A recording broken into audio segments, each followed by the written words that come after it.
Bueno, sean todos bienvenidos a otro vídeo más. Hoy vamos a hablar de los diferenciales de la Gran Vitara. Mucha gente tiene dudas sobre si son diferenciales abiertos, si son diferenciales bloqueados, qué es eso del bloqueador de diferencial central.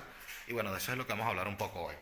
Y bueno, primero que nada, vale acotar que ahora tenemos elevador en casa.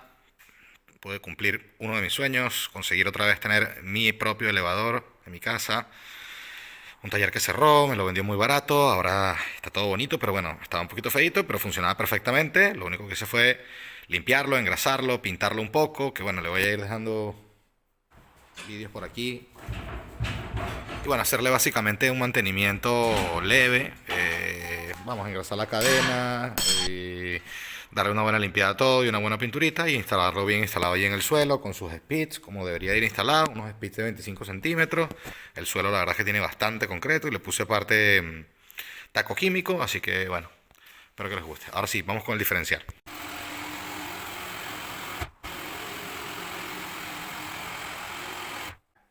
Bueno, primero que nada, para aclarar las dudas, el coche viene con diferenciales abiertos, tanto delante como atrás, como en el transfer. Es un coche que tiene tres diferenciales. Tenemos el diferencial que tenemos aquí en el eje trasero, que no tiene bloqueador, y tenemos el diferencial que tenemos aquí en el eje delantero, que tampoco tiene bloqueador. Este coche, la única manera que bloquee en los ejes, que bloquee, sería con las ayudas electrónicas de control de tracción. Es la única manera. Bloqueador de diferencial de serie no trae. Trae un bloqueador que lo trae aquí en el transfer, un bloqueador de diferencial central. Funciona básicamente como un diferencial de los que tenemos montados aquí en los ejes, pero en vez de diferenciar la rueda de este lado con la del otro lado, diferencia ambos ejes, el delantero con el trasero. Si necesita mandar más fuerza para atrás, la manda más fuerza para atrás. Si necesita mandar más fuerza para adelante, manda más fuerza para adelante. Esto es en el caso de que llevemos la perilla en la posición 4H normal. Si ponemos la posición 4H lock, lo que sucede es que el transfer se convierte en un transfer convencional.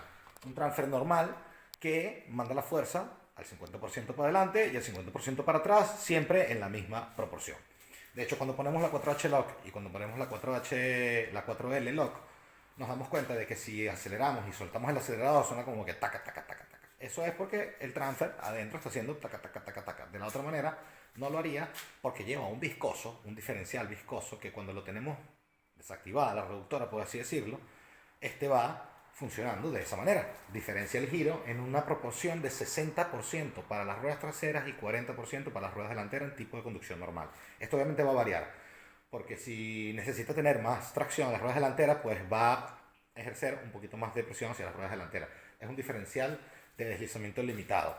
Esa es la proporción que dice Suzuki que lleva ahí, pero estoy seguro que eso debe variar bastante porque no creo que tenga o sea, eso no lleva ningún tipo de control electrónico allá adentro ni nada. Son unos discos viscosos que están hechos de cierta medida y en cierta forma para que funcionen de esa manera.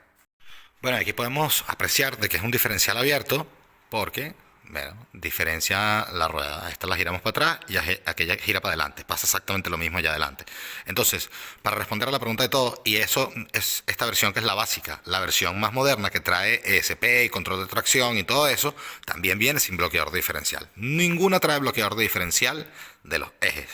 Trae un bloqueador de diferencial del transfer, porque el transfer es un transfer especial que trae un diferencial. Casi todos los transfer ahora modernos vienen de esta manera, pero lo normal que se conocía de toda la vida es que los transfer no tuvieran un diferencial montado ahí dentro, que mandaran la fuerza siempre para adelante y para atrás en la misma proporción. Entonces, o que sencillamente solo mandaran para atrás y para adelante ya en lo que sería largas, cuando lo llevas en 2H ya ni siquiera mandaran. Entonces, este coche, como es tracción total, que es tracción permanente, pues por eso le hicieron ese sistema allí adentro. Yo me gusta porque la verdad es que en carretera se siente bastante bien el coche, o sea, le puedes pisar y anda como si fuera un turismo. Pero bueno, tiene esa pequeña como, no sé, desventaja que yo le veo allí, que tiene cosas eléctricas y motores eléctricos y cosas que eso, bueno, si lo quieres usar para vadeos y ese tipo de cosas, podría fallar. Aunque este no es un coche que esté pensado básicamente para eso. La verdad es que cuando pensaron esto, lo pensaron como un SUV. Lo hicieron muy bien, la verdad. Este coche lo hicieron. El que me pregunta a mí siempre por este coche, yo le hablo muy bien, no solo porque tenga uno, sino porque realmente me parece que es un coche muy bueno. La relación calidad-precio que te ofrece este vehículo no te lo da ninguno de la misma categoría. O sea, ninguno. No hay ningún SUV que sea tan todoterreno como este Suzuki Gran Vitara. Del año, o sea, de aquí para adelante, ninguno. El Gran Vitara antiguo, evidentemente. Y bueno, no es que no hay un Toyota con el que lo podamos comparar, que sería como que la marca líder más o menos en este aspecto. Porque, o sea, no hay ningún Toyota que sea de esta clase. O sea, el RAV4 es el que sería más parecido, pero tampoco lo podríamos comparar porque sería injusto con el RAV4, porque no trae reductora y es otra cosa. Entonces, pero, o sea, si de coches con reductora, este es el más SUV que te puedes comprar, que podrías usar mejor en carretera y creo que es el que te va a dar esa mejor sensación de tener lo mejor de dos mundos, de tener un todoterreno y de tener un SUV en los dos en un mismo coche. Siempre y cuando, bueno, teniendo en claro sus limitaciones, evidentemente está, ¿no? Pero bueno, para prueba un botón, ya pueden ver hasta dónde le he dado yo. Y bueno, si te está gustando el contenido de este canal, suscríbete, dale like, se van a venir nuevos vídeos en el elevador, tenemos que hacer unas cuantas cosillas de mecánica, voy a dejar unos vídeos por aquí muy buenos en cuanto a todo lo que necesiten saber sobre la Suzuki Gran Vitara. Lo que quieran ver en el canal, déjenmelo por allá abajo en los comentarios, denle like, suscríbanse, denle a la campanita y todas esas cosas buenas. Y nada, nos vemos en el próximo vídeo, espero que les haya gustado.